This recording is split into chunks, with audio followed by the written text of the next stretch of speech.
Kamis malam Jumat tanggal 13 Februari ya, malam nisfu Sya'ban, namanya Lailatul Barat ya, malam Lailatul Furqan, malam pemisah nasib-nasib manusia.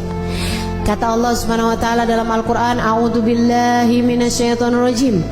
Yamhullahu ma yasha'u wa yuthbit wa indahu ummul kitab. Allah Subhanahu wa taala menghapuskan apa yang telah tertulis di Lauhil Mahfuz atau menetapkannya. Apa yang telah tertulis dari nasib-nasib kita di Lauhil Mahfuz, ada yang ditulis, ada yang ditetapkan, ada yang dihapus. Nabi Muhammad ketika menceritakan tentang ayat tersebut, kata Nabi Muhammad, dzaka lailatun nisf min Sya'ban. Kejadian revisinya, isinya Lauhil Mahfuz itu terjadi pada malam nisfu Sya'ban. Innallaha yanzur fi lailatin nisf min Sya'ban fayaghfir illal musyrik wal mudmin wal musyahin. Kata Nabi Muhammad, Allah memandang hamba-hambanya pada malam nisfu Sya'ban, kemudian Allah mengampuni hamba-hambanya kecuali yang musyrik, kecuali yang pecandu, minuman keras ataupun narkoba dan jenisnya. Mudah-mudahan Allah selamatkan keluarga kita semuanya dari hal-hal yang semacam ini insyaallah. Kemudian wal musyahin, yang di hatinya masih menyimpan dendam permusuhan kepada sesama hamba Allah Subhanahu wa taala.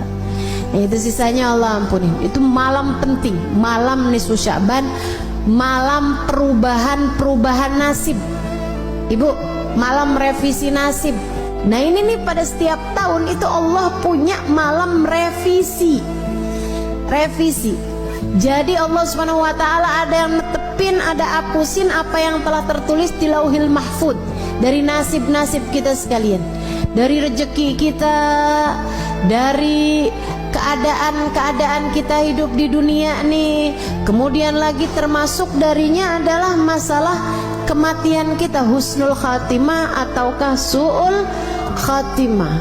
Karenanya di malam nisfu Sya'ban kita diajarkan oleh para ulama-ulama kita untuk membaca Yasin 3 kali dengan niatannya masing-masing. Yasin yang pertama dengan niat Allah karuniakan umur yang berkah, umur yang panjang dalam taat pada Allah Subhanahu wa taala, umur yang panjang baiknya, umur yang panjang kebaikannya, umur yang panjang pahalanya. Bukan asal umur panjang waktunya, bukan, tapi yang minta kita panjangin, yang kita minta Allah panjangkan adalah panjang pahalanya, panjang berkahnya, panjang manfaatnya, panjang kebahagiaannya. Mau gak panjang umur di atas 4 tidur terus? Nggak mau kita, nggak mau. Makanya kita minta pada Allah Subhanahu wa taala umur yang berkah, umur yang dalam taat pada Allah Subhanahu wa taala. Kemudian Yasin yang kedua kita minta sama Allah Subhanahu wa taala biar Allah karuniakan rezeki yang halal, yang thayyib, yang berkah, yang mencukupi kita, biar cukup semuanya. Lagi mau ngawinin anak ada rezekinya, lagi mau nyunatin ada rezekinya, lagi pengen ngasih anak-anak hadiah karena lulus sekolah ada rezekinya, mau ajak anak-anak jalan-jalan ada rezekinya. Itu tuh yang enak tuh, rezeki itu yang kayak gitu tuh, yang mencukupi, cukup gitu semuanya. Mau begini enak, mau ini enak, mau ini enak. Dan gak semua orang punya rezeki yang mencukupi. Kadang rezekinya banyak tapi kayak gak cukup aja gitu. Ada yang kayak gitu. Nah kita minta sama Allah tuh rezeki yang halal, yang thayyib, yang berkah, yang mencukupi kita sehingga nggak lagi tertarik merezekinya orang. Gitu udah cukup kok, alhamdulillah. Itu yang kita minta sama Allah Subhanahu wa taala. Juga rezeki-rezeki yang lain, karena rezeki itu bukan cuma urusan uang. Rezeki itu bukan cuma urusan harta, teman-teman.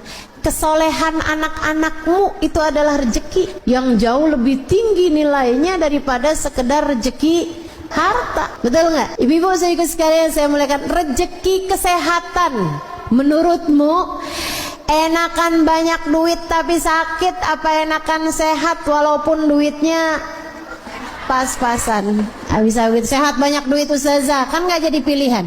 Bagaimanapun kan tetap lebih enakan kesehatan. Jadi kesehatan itu rezeki lebih mahal daripada rezeki harta gitu. Nah, kita minta semuanya mau Allah Subhanahu wa taala rezeki harta yang thayyib, yang berkah. Kita minta juga sama Allah rezeki kesehatan badan kita, keluarga kita, gitu kan ya. Kita minta juga sama Allah kesolehan diri kita, kesolehan keluarga kita, jadi ahli taat semuanya, jadi ahli ibadah semuanya, insya Allah. Kemudian Yasin yang ketiga, kita minta sama Allah Subhanahu wa taala ini yang paling penting dalam kehidupan kita, yaitu dengan niat semoga Allah karuniakan kepada kita kematian dalam husnul khatimah, biar mati di saat iman begitu kuat dalam hati kita. Kita minta pada Allah agar di saat ajal menjemput kita, kita dimatikan dengan membawa iman dan Islam, bawa cinta pada Allah, bawa cinta pada Rasulullah, membawa bekalan amal-amal soleh, dan membawa dosa-dosa yang telah diampuni Allah Subhanahu wa taala. Jadi pulang nggak pakai bawa dosa lagi, karena semua dosa-dosanya telah diampuni Allah Subhanahu wa taala. Itu yang kita minta pada Allah Subhanahu wa taala, itu yang kita harapkan dari Allah Subhanahu wa taala. Jadi nanti malam nisfu Sya'ban kerjakan apa yang tadi telah saya sampaikan, baca Yasin 3 kali. Habisnya nisfu Sya'ban yang nggak biasa puasa sunnah nggak boleh lagi puasa sunnah. Tapi yang masih punya hutang puasa wajib tetap boleh mengerjakannya sampai di hari terakhir Sya'ban sekalipun. Hutangmu dari puasa Ramadan yang lalu harus dibayarkan sebelum datangnya bulan suci Ramadan.